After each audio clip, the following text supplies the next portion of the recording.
नमस्कार, prime news के digital platform पर आप सभी का स्वागत है और मैं हूं आपके साथ अब्दुल समद इसरार। 75 साल, 3 बड़े राजनीतिक दौर और अब बंगाल की राजनीति में वो बदलाव जिसकी कल्पना भी कभी मुश्किल मानी जाती थी। जिस धरती पर कभी कांग्रेस का झंडा लहराया, जहां 34 वर्षों तक वाम मोर्चा अजय बना रहा, जहां ममता बनर्जी ने लेफ्ट के किले को ध्वस्त कर इतिहास रचा, उसी बंगाल में अब पहली बार भारतीय जनता पार्टी अपने दम पर सत्ता तक पहुंच गई है। 2026 का विधानसभा चुनाव सिर्फ सरकार बदलने की कहानी नहीं है, यह बंगाल की राजनीतिक आत्मा में आए सबसे बड़े बदलाव की कहानी है।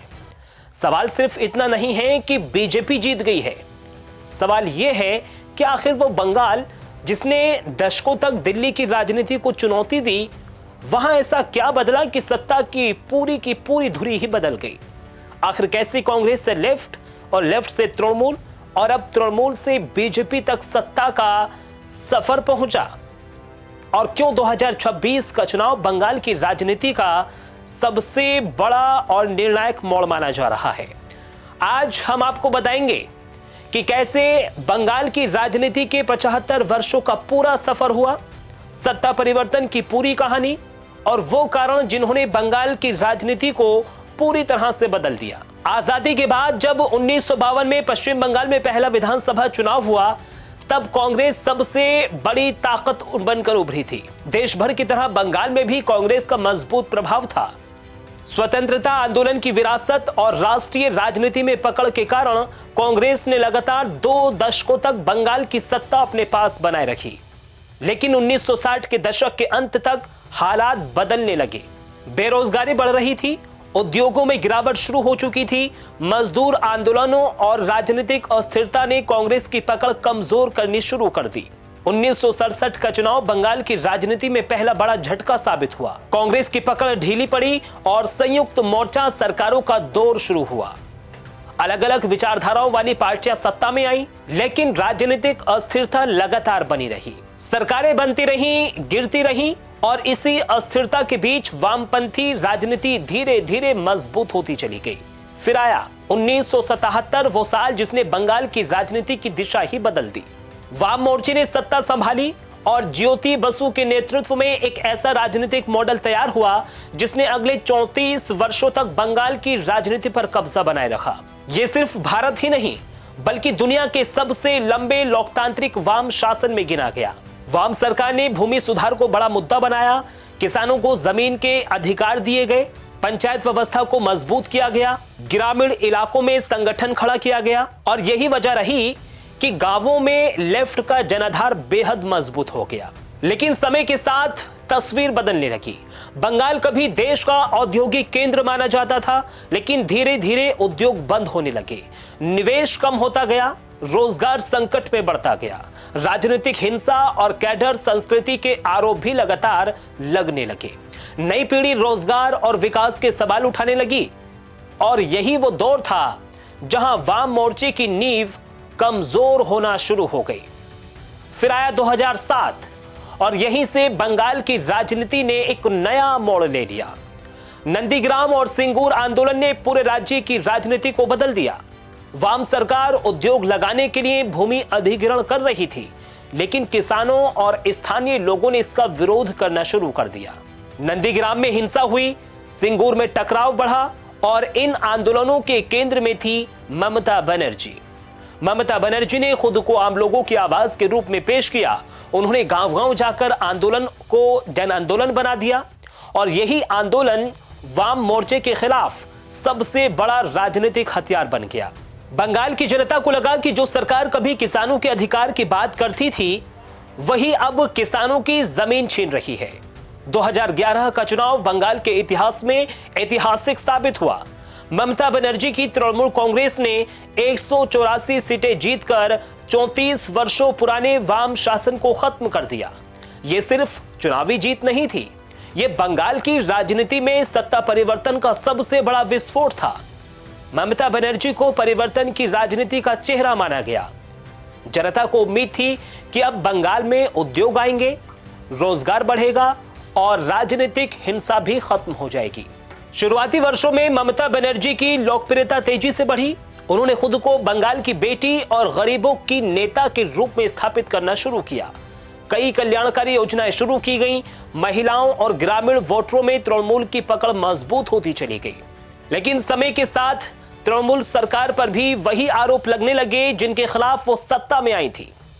इसी दौरान बीजेपी ने बंगाल में अपनी राजनीतिक जमीन तैयार करना शुरू कर दी।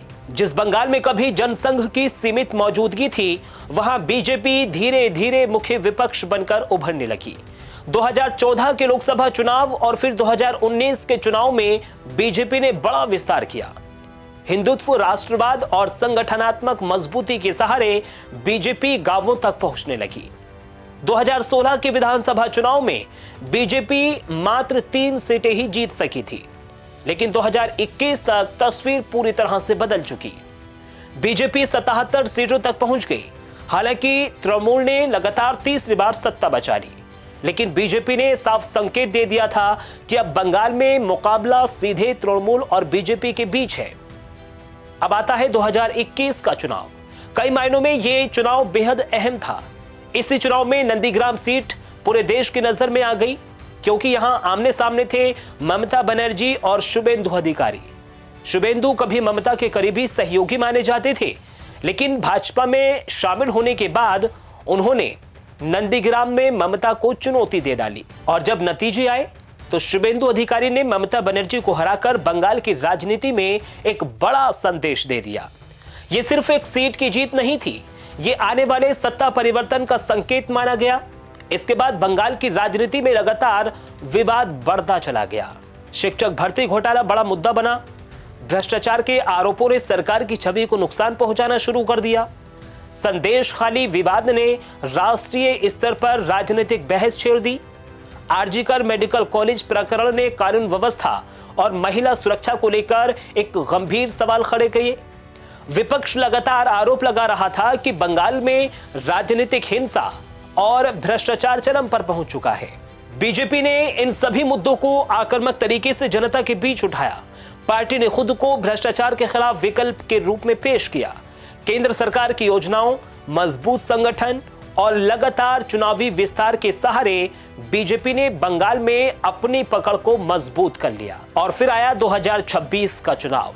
बंगाल की जनता ने ऐसा फैसला सुनाया जिसने 75 वर्षों की राजनीति को नए मोड़ पर ला खड़ा किया। बीजेपी ने पहली बार अपने दम पर बहुमत हासिल किया है और शुभेंदु अधिकारी विधायक दल के नेता यानी अब पश्चिम बंगाल के मुख्यमंत्री बन गए हैं। जिस बंगाल में कभी बीजेपी को हाशिए की पार्टी माना जाता था, उसी बंगाल में अब बीजेपी सरकार पूर्ण बहुमत से बन गई है। ये चुनाव इसलिए भी ऐतिहासिक है क्योंकि बंगाल ने हर दौर में एक मजबूत वैचारिक राजनीति देखी है। पहले कांग्रेस का राष्ट्रवादी दौर, फिर वामपंथ की वर्ग राजनीति, उसके बाद ममता बनर्जी की क्षेत्रीय और जन आंदोलन आधारित राजनीति और अब बीजेपी की राष्ट्रवाद और हिंदुत्व आधारित राजनीति। यानी बंगाल की राजनीति ने हर दौर में देश को नई राजनीतिक दिशा दिखाई है।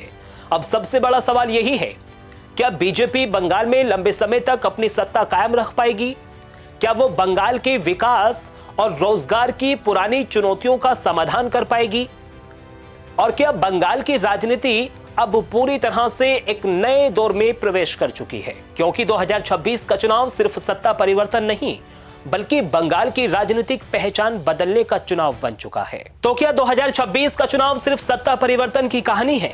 शायद नहीं, क्योंकि बंगाल में बदलाव हमेशा सिर्फ सरकारों का नहीं, बल्कि विचारधाराओं का रहा है। कभी कांग्रेस का दबदबा था, फिर 34 वर्षों तक वाम मोर्चा अजय माना गया, उसके बाद ममता बनर्जी परिवर्तन का चेहरा बनकर उभरी और अब पहली बार बीजेपी सत्ता तक पहुंच गई है। जब जब बंगाल बदलता है, तब तब देश की राजनीति की दिशा भी पूरी तरह से बदल जाती है। फिलहाल मेरे साथ सिर्फ इतना ही। मुझे दीजिए इजाजत। नमस्कार।